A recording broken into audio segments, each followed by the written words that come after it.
कि एग्रोबैक्टीरियम ट्यूमीफेसिएंस एक प्राकृतिक संवाहक है। कैसे? तो अब इसमें समझो कि क्वेश्चन क्या कह रहा है कि एग्रोबैक्टीरियम ट्यूमीफेसिएंस यह है क्या? तो यह तो एक प्रकार का जीवाणु है, पहले पढ़े थे। जीवाणु करता क्या है? एक बार कहानी याद करो, क्या पढ़ाए थे सर जी? जीवाणु करता क्या है?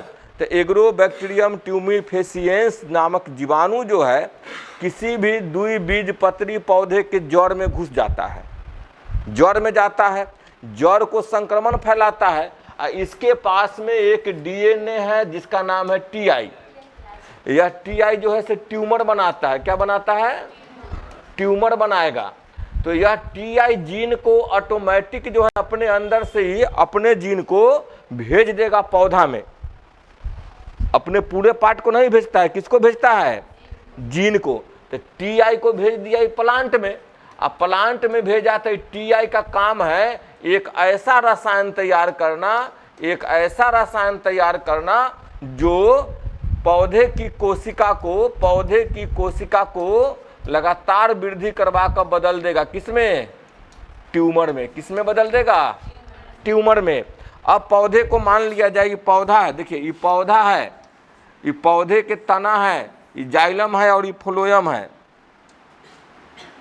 एक जाइलम है और एक फ्लोएम है, बीच वाला उत्तक। इसमें पता है कि जाइलम जमीन से जड़ खनिज लवण को ऊपर ले जाता है और फ्लोएम ऊपर से बना हुआ भोजन को नीचे लाता है। और एकरा बीच में अगर ये बना दिया कौन चीज? ट्यूमर। ये बन गया कौन चीज? ट्यूमर। यह बन गया ट्यूमर। ट्यूमर जैसी बना तो न नीचे के चीज ऊपर जाएगा न ऊपर के चीज, पौधा सूख जाएगा। तो वह एग्रोबैक्टीरियम ट्यूमीफेसिएंस जो है आया कहाँ? देखिए आया कहाँ? तो आया इसके जड़ में। कहाँ आया? इसके जड़ में आया। इसके जड़ में बैक्टीरिया जो है, ये बैक्टीरिया जो है जाकर हमला कर दिया। ये बैक्टीरिया इसको किया क्या? कुछ नहीं कर रहा है। पौधा को बर्बाद कैसे कर रहा है? ये अपन जीन को इसमें भेज दिया, अपना टीआई डीएनए को इसके अंदर भेज दिया। जड़ से तना में डीएनए जाकर हर पौधा में डीएनए, इसका डीएनए अब हर कोशिका में जाकर मल्टीप्लाई करेगा और हर कोशिका को बदल देगा। क्या बनने में? ट्यूमर बनने में। जब यह ट्यूमर बन गया तो इसको खाना पीना पौधा को नहीं मिलेगा, पौधा जाएगा सूख, फिर पौधा के सड़ा देगा, सड़ा के खाना खा जाएगा। तो अब इसमें जो है ऑटोमेटिक काम कर रहा है, हम कुछ कर रहे हैं इसको। उस जीवाणु के अंदर ऐसा गुण है जो अपना डीएनए को भेज देता है पौधा के डीएनए में। अनुवांशिक पदार्थ को ऑटोमेटिक जोड़ दे रहा है। हमको जोड़ने के लिए चाहिए अनुवांशिक गोंद चाहिए, अनुवांशिक कैंची चाहिए, काट छांट, पीसीआर, जेल इलेक्ट्रोफोरेसिस, इतना काम करते हैं तब हमको बायोटेक्नोलॉजी होता है। एक ऑटोमेटिक बायोटेक्नोलॉजी इंजीनियर है, ऑटोमेटिक इसके पास में गुण है, भगवान बनले हैं। तो इसलिए इसको हम बोलेंगे प्राकृतिक संवाहक। क्या बोलेंगे? प्राकृतिक संवाहक। आ गया बात समझ में? तो यह तो था इसका दिमाग में याद होना चाहिए कि कैसे क्या। अब हमको लिखना है, ये तो भाषा दिमाग में समझ में आया, अब हमको लिखना है। तो लिखेंगे कैसे? स्टेप उठाएंगे। पहला स्टेप क्या कहता है? एग्रोबैक्टीरियम ट्यूमीफेसिएंस। तो लिखेंगे कि एग्रोबैक्टीरियम ट्यूमीफेसिएंस एक जीवाणु है जिसके पास टीआई ट्यूमर इंड्यूस जीन पाए जाते हैं। अब देखिएगा, यह जीवाणु द्विबीजपत्री पौधे के जड़ों को संक्रमित कर अपनी टीआई डीएनए को पौधे की कोशिकाओं में स्थानांतरित कर देते हैं, जिससे पौधे के संवहनी उत्तक, अच्छा संवहनी उत्तक में दोनों आ जाता है, जाइलम भी और फ्लोएम भी। तो संवहनी उत्तक में ट्यूमर बन जाती है। क्लियर? अब ट्यूमर बन जाएगा तो इसमें इस आंसर में लिखने की आवश्यकता ना है कि पौधा सूख जाएगा, उसको जीवाणु सड़ा के खा जाएगा। हमको केवल उत्तर क्या देना है कि प्राकृतिक संवाहक कहते हैं या है कैसे। तो ऑटोमेटिक अपने आप भेज दिया उसके अंदर डीएनए को। दूसरी लाइन देखिए, पैराग्राफ चेंज करके लिखे कि एग्रोबैक्टीरियम ट्यूमीफेसिएंस का टीआई प्लाज्मिड में से वांछित जीन को क्लोनिंग कर रूपांतरित कर दिया गया है। अब हम इसको क्या किए, इसके टीआई जो प्लाज्मिड था ये इंड्यूस था, ट्यूमर फैलाने वाला था, एकरा हम काट दिए।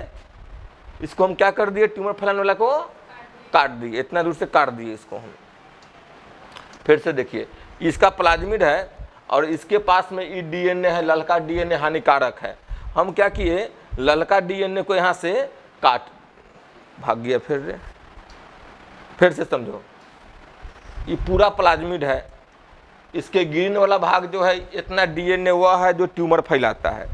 ठीक, तो अब हम क्या किए, इसमें हट गया, हानिकारक को हटा दिए, हानिकारक को हटा कर हम लाभदायक को जोड़ देंगे। किसको जोड़ देंगे, ए में हम लाभदायक जोड़ दिए, हरियर का लाभदायक है, इसको हम जोड़ दिए। इसको जोड़ने के बाद फिर से हम प्रवेश करा देंगे एग्रोबैक्टीरियम ट्यूमी फेसिएंस में। और वो जीवाणु कहेंगे कि जा तू हमला कर पौधा पर। किस पर हमला करो, पौधा पे। और वो समझेगा कि हमारा ट्यूमर बनाने वाला जीन है, वो पौधा में हमला करेगा, अपना इस प्लाज्मिड को भेज देगा किसके अंदर, पौधा में डाल दिया।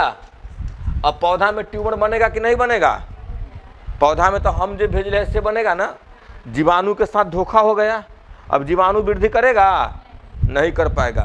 तो ऑटोमेटिक जीवाणु किया ना, इसके पास ईश्वरीय गुण है। क्या गुण है, इसके जीने में गुण है कि अपने जीन को स्थानांतरित कर देगा।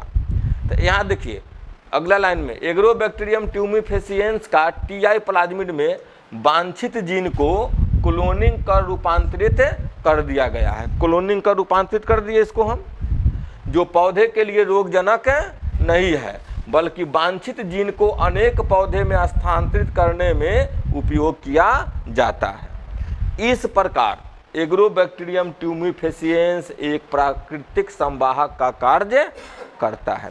जो क्वेश्चन पूछा था अंतिम आंसर मुंह मिला दिए हम। तो कोई भी क्वेश्चन अगर कभी कभी हो तो कि नहीं तो पता है, कुछ न पता है, और नया कोई क्वेश्चन बन गया, फिर भी हमको उत्तर देना है, तो समझो कैसे देंगे। ऊपर का लाइन के 2-3 लाइन मिला दो, बीच में उसी को लगातार रिपीट कर दो, तब कह रहा है एग्रोबैक्टीरियम ट्यूमी फेसिएंस, और तोरा एक बारे में कुछ न पता है। तो किसी के बारे में तो कुछ पता होगा ना, एक बारे में न पता है, जो याद कर गए होगे वो तो पता होगा। अब एक लिखो एग्रोबैक्टीरियम ट्यूमी फेसिएंस, नाम ही से चोरी करना, और जो याद कर गए हो उस शब्द में जोड़ दो। ठीक, अंतिम में न कुछ मालूम है तो जैसे पूछ रहा है क्यों कहते हैं, तो इसीलिए इसको हम प्राकृतिक संवाहक कहते हैं। तो ऊपर का लाइन मिलाना और नीच का लाइन मिलाना, चोरी भी स्मार्ट चोरी करो।